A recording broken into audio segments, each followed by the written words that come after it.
حامل القرآن. Bismillahirrahmanirrahim. Assalamualaikum warahmatullahi wabarakatuh. Alhamdulillahirabbil alamin wassalatu wassalamu ala asrofil anbiya'i wal mursalin wa ala alihi wa sahbihi wasallim.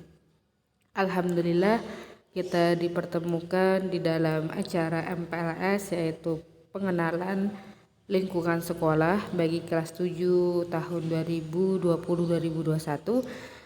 Di sini insya Allah saya akan memaparkan mengenai Hamilul Quran, yang dimana adik-adik sekalian bisa melihat artinya melihat di layar, yaitu Hamilul Quran artinya orang yang membawa Al-Quran. Arti membawa Al-Quran di sini tidak hanya sebatas memegang Al-Quran saja lalu membawa tetapi Al-Quran itu sebagai pondasi kehidupan, sebagai pondasi kehidupan kita, sebagai Al-Quran sebagai jiwa raga kita Nah, kita dahului dengan hadis riwayat Ahmad ayat 389 yang dimana khairukum man ta'allamal Qur'an wa 'allamahu. Sebaik-baik kalian adalah orang yang belajar Al-Quran dan mengajarkannya. Al-Quran ialah sebuah kemuliaan tertinggi yang dianugerahkan pada umat Islam. Satu-satunya kitab yang tidak pernah mengalami sedikit perubahan kalimat ataupun ejaan di setiap zaman.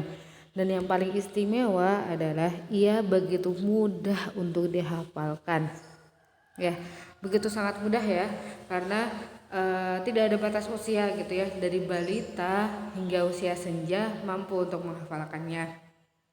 Contoh bentuknya banyak, ada beberapa bayi yang terlahir prematur dengan vonis lumpuh otak, itu juga bisa menghafal Al-Quran. Kita bisa lihat contohnya yang di program TV di Hafiz Indonesia kalau nggak salah, di RCTI, yang dimana anak tersebut telah tervonis lumpuh otak dan masya Allah ketika dia mulai untuk menghafalkan Al-Quran sedikit demi sedikit, dan itu lebih mudah diingat si anak itu dibandingkan dengan ilmu-ilmu lainnya. Nah, di sini apa sih yang harus kita persiapkan sebelum kita melakukan atau berinteraksi dengan Al-Quran? Yang pertama yaitu ikhlas. Nah, menghafalkan Al-Quran adalah sebuah bagian dari ibadah, sedangkan ibadah membutuhkan hadirnya sebuah keikhlasan.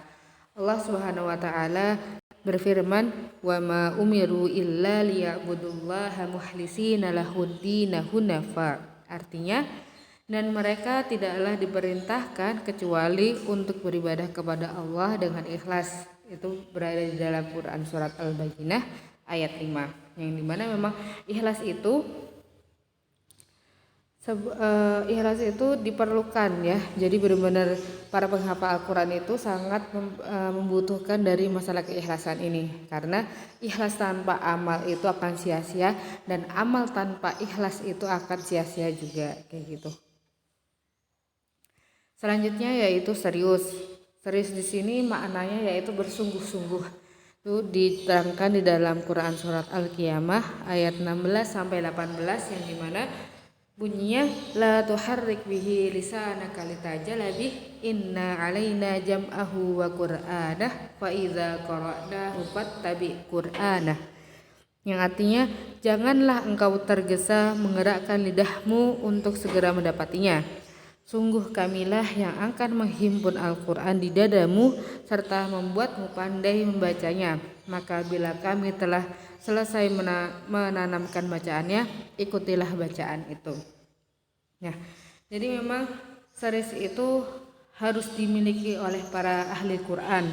Jadi keseriusan itu dalam menghafalkannya. Jadi keseriusan, kesungguh-sungguhan dalam ia berinteraksi di dalam Al-Quran. Selanjutnya yaitu sabar dan yakin. Sabar ini mutlak diperlukan untuk setiap penghafal Al-Quran. Hafalan yang dijalani dengan kesabaran akan cenderung baik dan tartil. Kedekatan di dalam Al-Quran akan melahirkan sebuah kekhusyukan dalam bacaan, bahkan cenderung meningkatkan sebuah keimanan. Jadi memang sabar itu mungkin susah ya. Ya contohnya saja ketika beberapa ada yang mulai membuka Al-Quran, baru membuka atau baru membaca satu baris gitu ya, mungkin sudah banyak godaan, entah itu godaan dari rasa kantuk atau godaan dari lingkungan gitu ya. Mungkin sekarang pas lagi masanya di rumah ada banyak godaan, entah itu dari mungkin adik kita yang tiba-tiba ayo kak main, ayo kak ini, ayo kak itu, atau mungkin dari HP gitu ya, ada chat masuk, atau mungkin dari televisi gitu ya, ada ini nih, ada program yang lagi aku suka gitu ya. Tapi padahal di saat itu kita sedang baru memulai untuk entah itu membaca Al-Quran atau berinteraksi dengan Al-Quran. Nah selanjutnya yaitu yakin. Di sini yakin, jadi setiap penghafal itu mesti yakin bahwa Allah telah menjamin kemudahan dalam proses menghafal kitab yang mulia ini. Nah jaminan tersebut bahkan ditegaskan sebanyak 4 kali di dalam surat Al-Qamar, yaitu pada ayat ke-17, 22, 32, dan 40, yang dimana bunyinya walaqad yassarnal qur'ana lidzikri fahal mim mudzakir, yang artinya sungguh kami telah mudahkan Al-Quran untuk diingat atau dihafalkan, maka adakah orang yang mau mengingatnya? Jadi memang saking mudahnya Al-Quran itu dapat dihafalkan oleh seluruh kalangan tanpa batas gitu ya. Yang seperti tadi saya sudah jelaskan di awal gitu ya, sudah saya paparkan di awal bahwa mungkin ada orang yang anak kecil gitu ya divonis lumpuh otak gitu ya, tapi masya Allah gitu ketika memang diperdengarkan gitu ya dengan Al-Quran, tiba-tiba ia mulai bisa untuk menghafalkannya sedikit demi sedikit kayak gitu. Dan kita juga harus yakin gitu ya, mau besar, mau kecil, mau tua, mau muda, mau pintar, mau standar, bahkan melihat atau tidak bisa melihat pun semua memiliki peluang yang sama gitu ya. Jadi hal itu membuktikan bahwa Al-Quran adalah firman Allah yang menjadi mukjizat terbesarnya Nabi Muhammad SAW. Yang terakhir yaitu menghadirkan sebuah motivasi diri.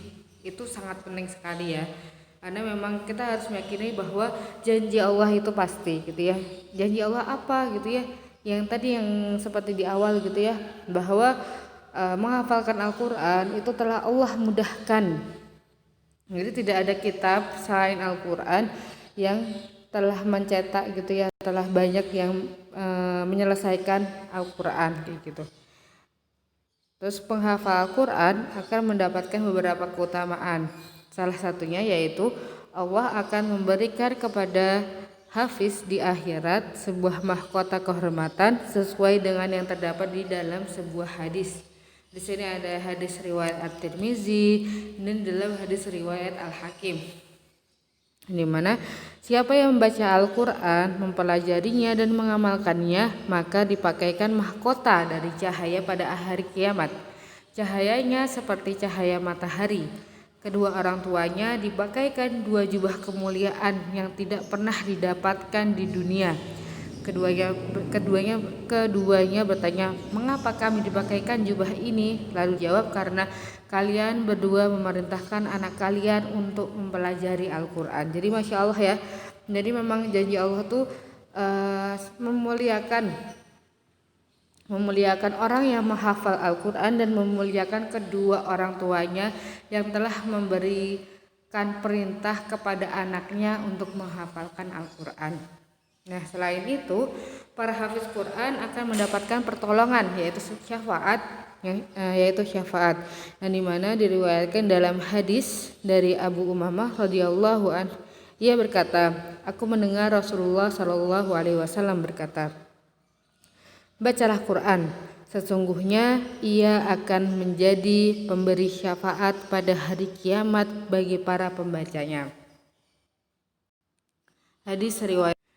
Ya, jadi Masya Allah ya, betapa banyak gitu ya yang telah Allah berikan gitu kepada para penghafal Al-Quran gitu. Dah, bagaimana nih caranya kita untuk lebih banyak berinteraksi kepada Al-Quran? Itu caranya dengan yang utama, kita harus memperbanyak motivasi kita gitu ya. Kenapa sih aku harus baca Al-Quran gitu ya? Karena kenapa sih aku harus menghafal Al-Quran gitu ya? Jadi memang Allah itu tidak pelit dengan hambanya gitu. Ketika ada seorang hamba yang kesusahan dalam membaca Al-Quran gitu ya, terbata-bata gitu ya, satu huruf itu mendapatkan satu pahala. Ya, kita coba membaca surat Al-Fatihah gitu ya. Bismillahirrahmanirrahim itu tidak dihitungnya satu ayat atau satu kalimat itu mendapat satu pahala gitu. Tapi Allah telah menjanjikan bahwa satu huruf itu adalah satu pahala kayak gitu ya. Jadi Masya Allah gitu ya, berarti satu surat ada berpuluhan beratus-ratus pahala gitu ya. Nah, Allah kan telah menjanjikan itu kepada orang yang terbata-bata gitu ya. Tapi Masya Allah, apa yang Allah janjikan lagi gitu ya kepada orang yang telah fasih gitu ya, telah bisa membaca Al-Quran dengan lancar ataupun telah bisa menghafalkannya ya tadi gitu ya, telah bisa mendapatkan syafaat, terus mendapatkan mahkota dari surga kayak gitu. Nah, di titik ini para penghafal harus memperbarui niat kembali dan menghadirkan motivasi-motivasi yang bisa membangkitkan semangat untuk menghafalkan. Nah, oke, demikian di antara amalan-amalan sebelum kita berinteraksi dengan Al-Quran. Semoga amalan-amalan tersebut sebagai pedoman gitu ya oleh para penghafal, dan sehingga kelak bisa mendapatkan rahmat dan syafaat dari setiap ayat yang dihafalkan tersebut. Ya, wallahu a'lam bishawab. Apabila ada kesalahan mohon maaf. Wassalamualaikum warahmatullahi wabarakatuh.